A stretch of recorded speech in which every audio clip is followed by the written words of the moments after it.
not because I was invited by the executives, and not because I am representing any of these organizations, but for more of a personal reason. I happen to be a father of 5 daughters. And that should be, everybody should be worried about me. I'd be very poor right now. Born in Canada. And also the grandfather of 3 grandsons born in Canada, and recently grandfather of a granddaughter. 4 grandchildren, 5 daughters. Now you know how poor I am. And why am I here? Because of them, because they are the future. And I am sitting here in the midriff of this future, seeing the future to be very dark, as was pointed out by this young man. Let's give him a big hand, please. And I compliment him, not for what he said, but because he had the courage to say it, because so many of us know it and are afraid to say it. So let's give him another round of applause, please. We sit in our mandirs and our side rooms and our corner areas and we criticize what is happening in the mandirs. And you know, I, like him, said, when I heard the presentations about the other mandirs, I said, boy, I'm in trouble. These guys are doing a great job. What am I going to tell them? You are doing a great job.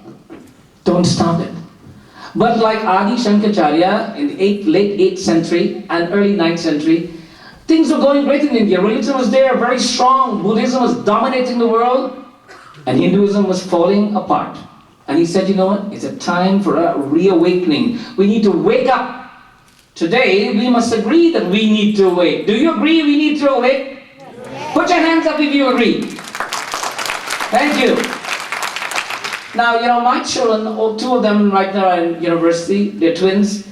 And they're both 19 and 2nd year. And although they know their schedule, they know what subject they have to do, they still don't get up on time. I still have to get up in the morning and say, darling, please get up. Oh, please. Oh, for 5 more minutes, Dad. 2 more minutes, Dad. They know what they have to do. They know they can do it, but they never get up on time. Does that sound like what's happening with the executives in the mandirs who knows what they have to do? They have all the resources, but they can't get it done on time. No disrespect, people. You can throw tomatoes afterwards. My point is that, by the way, I do have some slides. Just hold on to them. I need to get my bearings here. How many of you in this audience today, including the young people, were born outside of India? Put your hands up, please. High up in the air. Good. Thank you. How many of you have been living outside of India for the last 20 years? Put your hands up. Well, that qualifies us all to be non-Indians. Because we've been living away from the homeland for so long and we've been born outside. I, on the other hand, have been born in the Caribbean. By the way, it's a nice place. And in a small country of less than 1 million people, where a majority of the population are Hindus, we have struggled to maintain this culture over the last 200 years when our colonial forefathers did everything to take it away from us. I attended Catholic school. I took even the communion, I must say. I went to masjid. I played with Muslim brothers and sisters, grew up together. But all the way through my life, I knew that I was a Hindu. I studied Matthew, Mark, Luke and John, and I could read the scriptures better than many Christians. All the way through my life, I still believe that I know I am a Hindu. In Canada, my children must say that I'm a Canadian. In here in the United States, you must say we are. Say that loudly. We are. And then what do you say next? I am a. Not a Gujarati, Punjabi, Marathi or whatever. First of all, that's one of our big problems. Like was pointed out by the young man. We are so caught up in our individualistic little village lifestyle that we are not looking at the big picture. So, slide please. What I want to talk about, with a few minutes that the timekeeper will give me, just keep hitting and it'll pop up. Current perception of Hinduism, the new awakening, building the future, the role of the executives, and an action plan. Hold that. Okay? But before we go anywhere, as a management consultant, I realized that before you can do anything, you must understand your current state. What is the way of Hinduism? Now, no disrespect to those people who presented about the mandirs today. By the way, you all are doing a great job. But we're consultants. Don't mind how good job you do, we can find it, we can do better, right? Any consultants in the audience? Put your hands up, please. Give them a big hand, people. They're doing a good job. Make sure you collect an extra $1,000 donation from every one of them. They make a lot of money. The consultants do. Slide, please. The current perception of Hinduism. Just hit the button slowly. Mandirs, next, please. A place of worship. We all agree? Nod your head. Next. We go for darshan.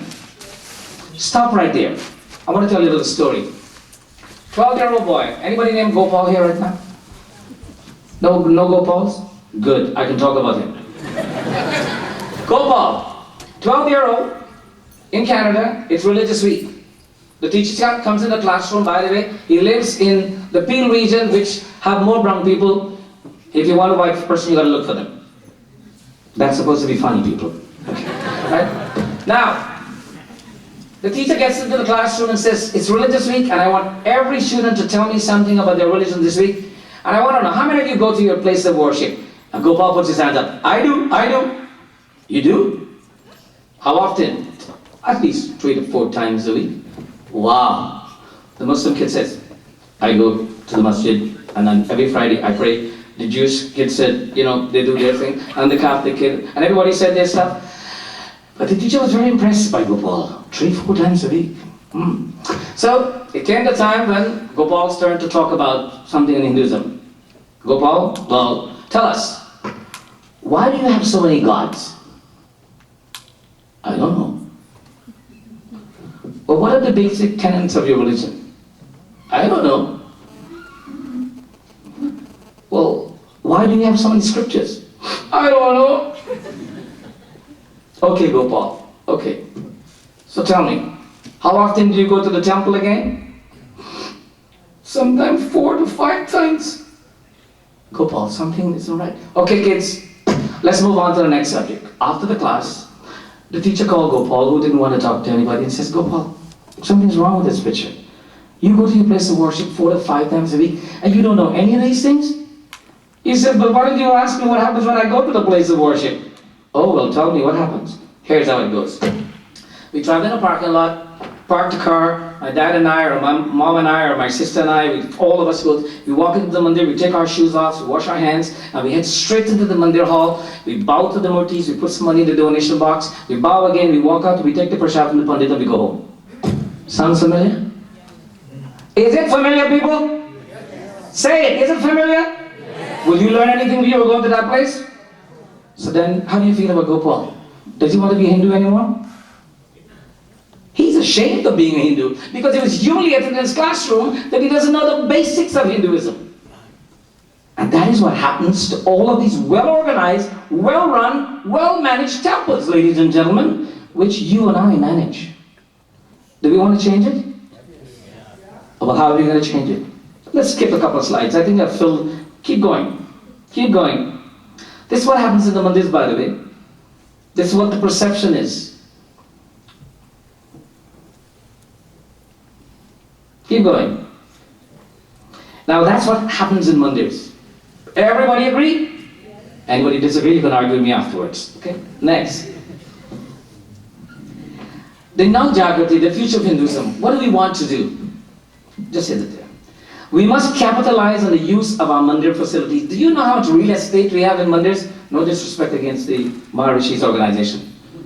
Do you know how much acreage we have? One mandir just have 100 acres here. Do you know how much real estate that is? Do you know how much real estate we have in actual facilities? Do you know what the utilization percentages of those facilities? Anyone who's good at calculating that can tell us it's very low. When you go to a Catholic facilities, every square